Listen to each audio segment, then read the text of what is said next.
ஓம் ஸ்ரீராம ராம ராமேதி ரமே ராமே மனோரமே சகசிரநாம தத்துல்யம் ஸ்ரீராம நாம வராணனே.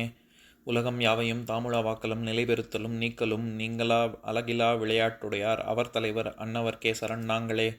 எத்திர எத்திர ரகுநாத கீர்த்தனம் தத்திர தத்திர கிருத்தமாஸ்தகாஞ்சலிம் வாஷ்பவாரி பரிபூர்ணலோச்சனம் மாருதிம் நமது ராட்சசாந்தகம். அஞ்சிலே ஒன்று பெற்றான் அஞ்சிலே ஒன்றை தாவி அஞ்சிலே ஒன்று ஆறாக ஆரியர்க்காக ஏகி அஞ்சிலே ஒன்று பெற்ற அணங்கை கண்டு அயலாரூரில் அஞ்சிலே ஒன்றை வைத்தான் அவன் எம்மை அழித்துக் காப்பான்.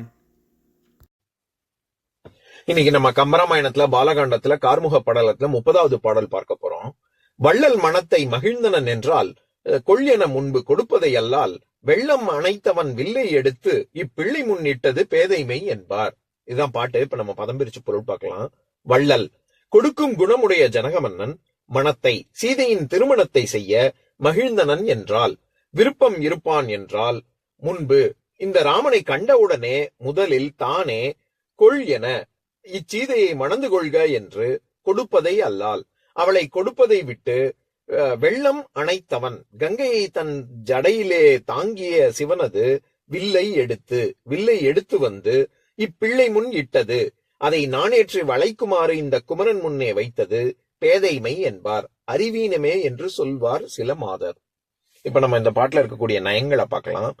வரிசையா ராமன் ஒரு நெருப்பு வேள்வியில நெய்யை ஆகுதியாக இட்டா எப்படி எழும்புமோ அந்த மாதிரி ராமன் எழுந்தவுடன் என்னென்னலாம் ஆச்சு அப்படின்னு வரிசையா கம்பர் சொல்லிட்டு வந்தார்ல.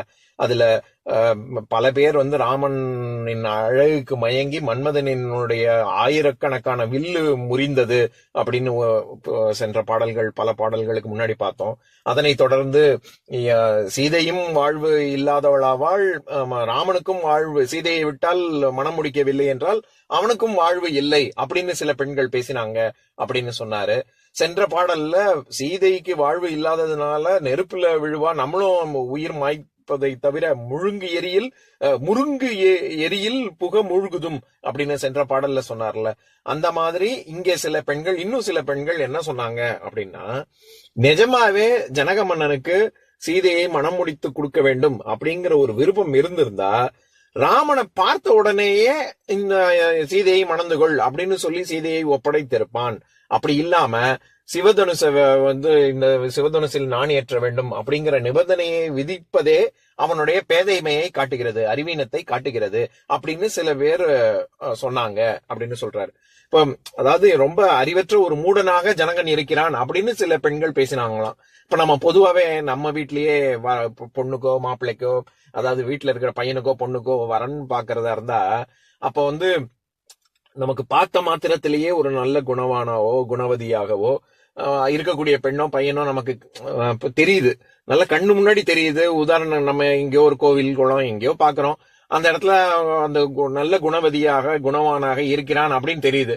ஆனா அவன் சரியான ஒரு படிப்புலயோ உத்தியோகத்திலேயோ அந்த ஒரு அந்தஸ்து எல்லாரும் எதிர்பார்க்கல, நம்ம எதிர்பார்க்கலன்னா கூட உலகம் எதிர்பார்க்கக்கூடிய ஒரு அந்தஸ்துல அந்த பையனோ பொண்ணோ இல்லைன்னா நமக்கு நம்ம வச்சிருப்போம் அந்த மாதிரி BA BEd MA MPhil PhD அந்த மாதிரி ஏதாவது ஒரு குவாலிபிகேஷன் படிப்புல ஆகட்டும், இல்லாட்டி வேலையில குறைஞ்சபட்சம் ஒரு 50,000 1 லட்சம் எவ்வளவோ சம்பாதிக்கணும் அப்படிங்கிற ஒரு ஸ்லாப் வச்சிருப்போம். இல்லாட்டி என்னென்ன கண்டிஷன் வச்சிருப்போம், இந்த மாதிரி எல்லாம் இருக்கும், ஜாதகத்துல இப்படி இருக்கணும், ஜாதக பொருத்தம் இப்படி இருக்கணும் அப்படி இருக்கணும்னு இந்த மாதிரி எல்லாம் கண்டிஷன் வச்சுட்டு அது குணவானா இருப்பான். ஆனா அதெல்லாம் பூர்த்தி ஆகல அப்படின்னா நமக்கே அடடா இது அது விதிவிலக்கா இருக்காதா, அல்லது ஜாதக பொருத்தம் அமையாம போனதுக்கு நம்ம ஏதாவது ஒரு பரிகாரம் மாதிரி ஏதாவது பண்ண முடியாதா அப்படின்னு நம்ம ஏங்குவோம்ல. நம்மளே ஏன் நானே முட்டாத்தனமா இப்படி ஒரு கண்டிஷனை வச்சுட்டேனே, அப்ப இப்படி ஒரு பையனை பார்க்கும்பொழுது அப்படின்னு நமக்கு தோணும்ல. அந்த மாதிரி அந்த பெண்களுக்கு தோணினது அப்படின்னு சொல்றாங்க. ஏன்னா இப்படிப்பட்டவன் ஒருத்தங்க கையில கிடைக்கும் பொழுது சும்மா இந்த வில்லு ஏத்தினாதான் கொடுப்பேன் அப்படின்னு சொல்றதே சில பேருக்கு இந்த வில்லு மேல எப்படி கோபம் வருதோ அந்த மாதிரி ஜனகமன்ன மேலேயே கோபம் வருது. இப்படி ஒரு நிபந்தனையை வச்சிருக்கானே மூடன் அப்படின்னு திட்டினாங்க அப்படின்னு கம்பர் சொல்ல வர்றாரு. இந்த பாடல்ல வள்ளல் அப்படின்னு வருது இல்ல, அந்த சொல்லுக்கு 2 விதமா பொருள் சொல்ல முடியும். ஒண்ணு, நம்ம இவ்வளவு நேரம் பார்த்த மாதிரி வள்ளல் குணமுடைய ஜனக மன்னன் சீதையின் திருமணத்தை நிஜமாகவே விரும்பினான் என்றால் அப்படின்னு வள்ளல்ங்கிறது ஜனக மன்னனை குறிக்கும். இல்ல வள்ளல் பல முறை கம்பராமாயணத்திலேயே ராமனை குறிக்கக்கூடிய சொல்லாக கம்பர் பயன்படுத்தியிருக்காரு. அப்படியும் பொருள் கொள்ள முடியும். வள்ளல் மனத்தை மகிழ்ந்தனன் என்றால் இந்த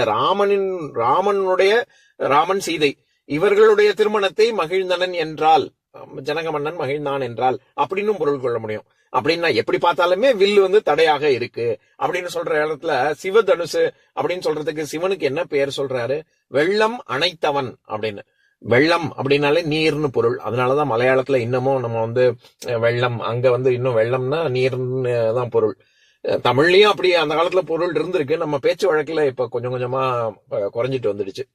வெள்ளம் அணைத்தவன் அப்படின்னா இந்த இடத்துல அணைத்தல், ஜடாமுடியில கங்கையினுடைய கர்ப்பத்தை அடக்குவதற்காக எங்கேயுமே, அதாவது ஜடாமுடியிலேயே தான் சுத்திக்கிட்டு இருந்தது ஆகாய கங்கை. அதைத்தானே பகீரதன் கீழே கொண்டு வந்தான். அதனால அங்க ஜடாமுடியில சுருட்டி கொண்டு அணைத்துக் கொண்டிருந்தான், வைத்துக் கொண்டிருந்தான். அப்படிங்கறதுனால வெள்ளம் அணைத்தவன் அப்படிங்கிறது சிவனை குறிக்குது. இப்ப நான் பாட்டை இன்னொரு தடவை படிக்கிறேன், கேளுங்க. வள்ளல் மனத்தை மகிழ்ந்தனன் என்றால் கொள்யனை முன்பு கொடுப்பதை அல்லால் வெள்ளம் அணைத்தவன் வில்லை எடுத்து இப்பிள்ளை முன்னிட்டது பேதைமை என்பார். இன்னொரு நாள் இன்னொரு பாட்டு பார்க்கலாம். ஓம் சாந்தாகாரம் புஜகசயனம் பத்மநாபம் சுரேஷம் விஸ்வாதாரம் ககனசத்ரசம் மேகவர்ணம் சுபாங்கம் லக்ஷ்மீகாந்தம் கமலநயனம் யோகி ஹிருத்யானகம்யம் வந்தே விஷ்ணும் பவபயஹரம் சர்வலோகைகநாதம். உம்பரோடு இம்பர்காரும் உலகம் ஓர் ஏழும் ஏழும் எம்பெருமான் என்று ஏத்தி இறைஞ்சி நின்று ஏவல் செய்ய தம்பியரோடும் தானும் தருமமும் தரணி காத்தான் அம்பரத்து அனந்தர் நீங்கி அயோத்தியில் வந்த வள்ளல். ஓம் பூர்ணமதః பூர்ணமிதம் பூர்ணாத் பூர்ணமுதஸ்யதே பூர்ணஸ்ய பூர்ணமாதாய பூர்ணமேவாவசிஷ்யதே. ஓம் சாந்தி சாந்தி சாந்திஹி.